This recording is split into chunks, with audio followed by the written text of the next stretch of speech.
What's going on, guys? Chuck here with another awesome Blu-ray purchase. First of all, full disclosure, let me get this out of the way. I do apologize if my voice is a little scratchy and froggy. I am trying to get over a bit of a cold I got, courtesy of Chris. He's been suffering for a while, and I just happened to, that'd be my turn. So I'm going to try and get through this, and hopefully it won't sound too bad. I do apologize. Like I said, I want to get this out. I didn't want to wait too long. So without further ado, here we go. The new release we'll talk about is just came from Arrow UK specifically, and that is the Lifeforce 4K, of course, from 1985.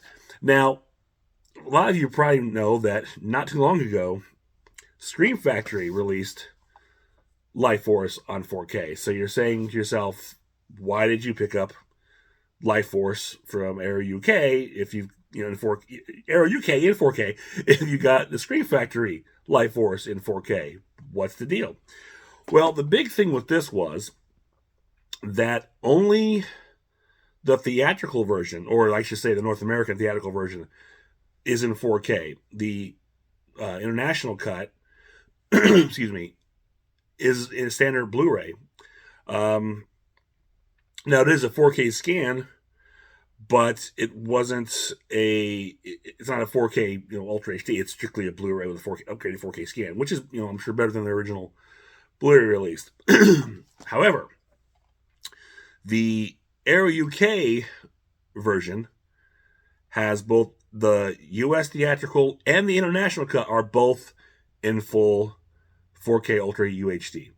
So that's the big selling point for this version. A lot of people were upset that the international cut was not in 4K, only the theatrical cut was. Well, Arrow has solved that problem.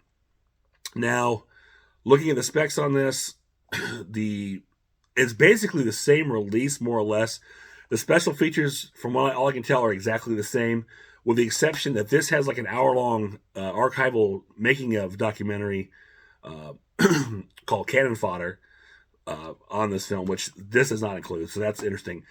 And actually, the 4K of the theatrical version is the Shout Factory remaster, because it even gives credit to it in the booklet here. But the international 4K is a Arrow transfer, so there you go. So the question is, what do you get? Again, it comes down to your preference, honestly. How much do you really want?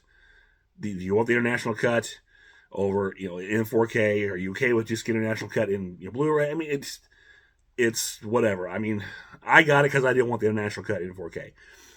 Is there a difference? I mean, what's the difference between the two cuts? To be perfectly honest with you, I've only seen the international cut. I've never seen the US theatrical cut. So, and I watched that on the Blu-ray. There's a Blu-ray I have, Lifeforce. I did not get a chance to check out this yet. I just got it not too long ago, and then this just came in. And I just finished watching this, and the 4K, it looked fantastic. The national cut, it sounded great. Let's see, because it had a, it had I listened to Dolby Atmos, and it was a great sound mix. The picture looked awesome, crisp. It was just beautiful. Definitely, worth, if you really want the international 4K cut in 4K, then definitely this is worth it. As for Lifeforce itself, I think it's becoming kind of a cult favorite. I mean, honestly, I've only just recently seen it within the last year, after getting this from Blu-ray here, or from Shout Factory, and hearing so much about it, and I really like it a lot. I think it's a nice little space vampire film. It's also kind of a zombie film in a weird way. But I don't know. And also, in watching this movie, it just screams 1980s. I mean, something about it, just look at it, the feel of it. There's a Henry Mancini's great. I like this great adrenaline pounding theme he's got for this movie. But everything about it just looks, feels, and screams 1980s. And this is like right in the middle of 1985. It just feels like it's 1980s. That's not a bad thing. I really enjoy it. I mean, it moves along. It's engaging. It can be a little, plot-wise, can get a little fuzzy, because for those who don't know, it starts off with, you have a British-American space flight, space shuttle who are examining, Halley's Comet, And I'll put it down. And they find an object who's kind of hiding in the in the tail of the comet or somewhere in the comet, and they investigate, and they find these alien bat-like creatures. They also find 3 humanoids, including a very naked Matilda May, which she is very naked throughout this movie. She very seldom wears clothes, and that's probably the one thing most people remember about this movie is naked Matilda May.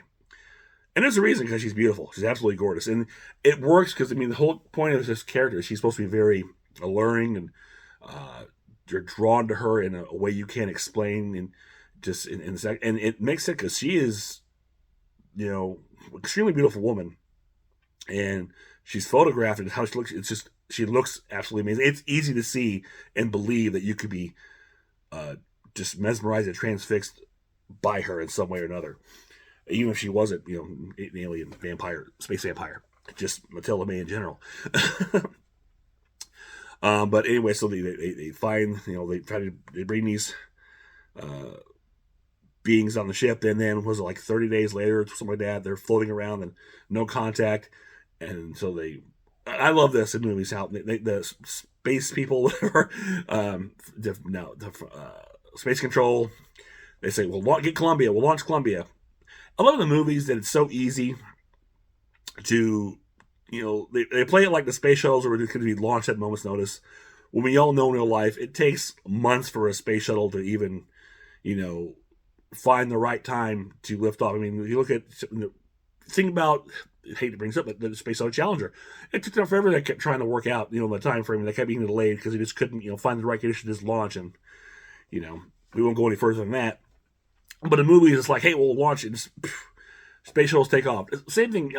The logic applied to the James Bond film Moonraker, because those are all space shuttles. And, once they found out that James Bond was in space, the Americans sent off their whole bunch of space shuttles that they had and just took them off moment's notice. Anyway, I'm rambling, but that kills me. So they go aboard, they lock up with the Churchill, which is the name of the shuttle that was initially lost in space. And they find nothing but a burned up ship, dead bodies, but these 3 naked humanoid beings, including Matilda May, are still there. They bring them back to Earth to examine them, and then, stuff happens. It goes crazy. I don't want to get too much into it because a lot of you people have seen, if you're watching this, you've probably seen Lifeforce. If you haven't, I recommend you go check it out. I don't want to give anything away. But it's a fun movie. It's a Tobe Hooper film. This is one of his few canon films. I think he signed on when he did Texas Chainsaw Massacre 2, and this is something else he did around the same time. But what's great about this, to me, even though it is a canon film, it does not feel like a canon film. I mean, the money is in this, I think. I mean, it's got a great scope. I mean, the visual effects are amazing. The creature effects, I think, are fantastic. A lot of practical effects. I mean, it's a lot of puppetry, I think, in the creature, but I think they look really good. Even today, I mean, I think they hold up better than a CGI effect would. And they feel tangible. They feel. I mean, and some of the effects of these husks of bodies, these decaying life forms, is really good, and they're actually kind of creepy and scary. You have a lot of visual effects with a lot of light and stuff like that, but I think it all looks really good. And I don't think this film got a lot of respect or love when it came out. And it's a shame because I think it deserves better. I mean, now I think it's getting its due. A lot of people recognize it as a cult classic, but again, it's a lot of fun. It keeps going. I mean, it can be a little convoluted plot wise, but there's a lot. It doesn't stop. It keeps going. There's no dull spots. You've got a very young Patrick Stewart. Actually, 2 years prior to him getting ready to do Next Generation. This is 85, and Next Generation will start in 87. So you have Patrick Stewart with a big tuft of hair. So it's like, it's the most hair he probably ever had on the sides, which is interesting. And you get to see him make out with Steve Railsback. I'll let you check that out if you don't know. Speaking of Steve Railsback, who is the lead in this film, you get a really unhinged, crazed performance from him. And I don't mean that in a bad way. I think it works for his character because he's just trying to figure out what's going on. He's drawn to the Matilda May character and can't figure out why. But he spends a lot of time screaming. I mean, screaming and screaming. It's almost like, dude, chill. But I mean, yeah, I think it's definitely worth your time to check out. It's a nice little. Like I said, it's Space Vampire, which I think was the original title was supposed to be. But it's also kind of got a zombie apocalypse. That last act is London is being torn apart by these infected creatures. So the movie looked and sounded great in this international cut, anyways, as far as I could tell. I had no problems with it. I listened to it in the. I'll put the Dolby Atmos track, even though I don't have Dolby Atmos, but I still have a 7.1. But it came out. You've got great surround effects. I mean, the sound was clear. It was booming.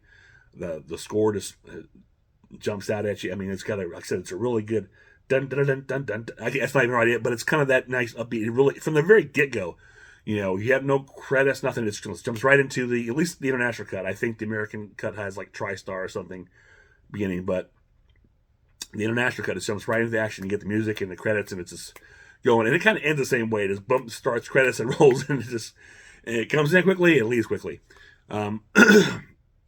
So this is strictly all 4K. There's no Blu-rays attached in this. You have the disc 1 is the international cut. Disc 2 is the theatrical cut. So they're with this version, they're really heavily, I guess, pushing the international cut more so over the theatrical cut, where this one is the theatrical cut over the international cut.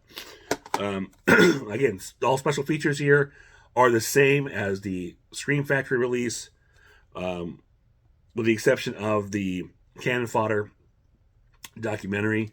And the special features that were on here, you had, let's see, past that. Space Vampires in London, an archive interview with Toby Hooper, Dangerous Beauty, an archive interview with Matilda May, Carlson's Curse, an archive interview with Steve Railsback, Texas opening sequences, and theatrical trailers. That's pretty much everything that's on the Scream Factory, just again, except for the documentary, which is strictly on here, which I haven't had a chance to check out. I'll probably do it tomorrow. It's late. I watched the movie. I'm sick. I'm tired. It was like 2 hours, and I get this out. I'm gonna probably come back and pop it in tomorrow. So this is the slipcase, or slipcover, which I really like. It's a nice little kind of. I mean, you can really tell, but it's the Lifeforce essence, whatever this is called. It's kind of reflective. I don't think it really shows up well, but it has a nice shine to it, which is really cool.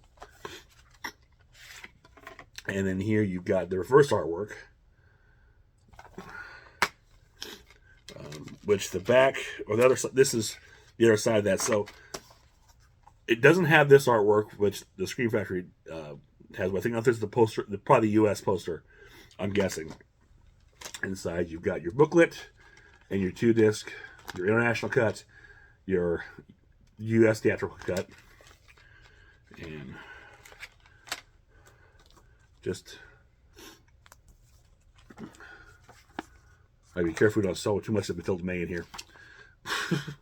But yeah, so there's an example of the great creature effects, puppet work. I mean, this is fantastic. This is actually really cool and creepy. I like that a lot. Not many pictures, a lot of words. So there you go. I think there's no pictures. It's strictly an all essay. But yeah, about the presentation where it talks about, this is the theatrical version is a Scream Factory cut or transfer. And then this is for the theatrical cut, the original 35mm camera negative, which is conformed to this version, was scanned and restored in 4K resolution and color graded in HDR10 and Dolby Vision. This master was produced in 2022 by Shout Factory with work completed at Duplatech. For the longer international cut, a 35mm inner positive element was scanned in 4K resolution. The sections unique to this version were conformed with the restored theatrical cut, then restored and graded in HDR10 and Dolby Vision. This master was produced in 2024 by Arrow Films with work completed by Silver Salt. That is Salt, right? Yeah, Silver Salt. The Atmos mix for the theatrical cut was produced by Shout Factory.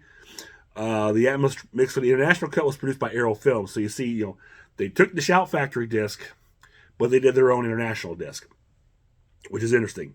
So it's kind of a joint production between Shout / Scream and Aero. But that's cool, Again, it's one of these things. It's from Aero UK, so it's not, Aero US. So I can kind of see why you're able to do that. But of course, it's 4K, so makes it region free. So for those of us who got this but didn't get the international cut in 4K, Aero UK's got you covered with their 4K. There's a lot of Ks going around. But again, it's your preference as to whether you want to pick this up or not. If you've got the 4K from Scream Factory and you're okay with the international cut in a 4K upgraded Blu-ray or 4K scan Blu-ray, then there's no reason to get this unless you want that documentary. But if you really want the international cut in a true 4K with a documentary, then this is the way to go from Aero. And that's really all I got for these. I mean, this is kind of messy. I do apologize. I'm not really with it right now. So I'm just trying to get through this as I'm a little right now. So I do apologize. And hopefully I get better. Things will be a little smoother. But again, I wanted to get this out as quickly as possible and get it to you guys. So, again, my apologies. Okay, that's it for now. If you enjoyed it, click thumbs up, share, subscribe, leave me a comment below. Let me know which version of Lifeforce you picked up, and if you've got the Scream Factory version, did you pick up the Aero? And what are your thoughts? Or just say hi. I'll always take hi. So until next time, this is Chuck saying I'll see you on the other side.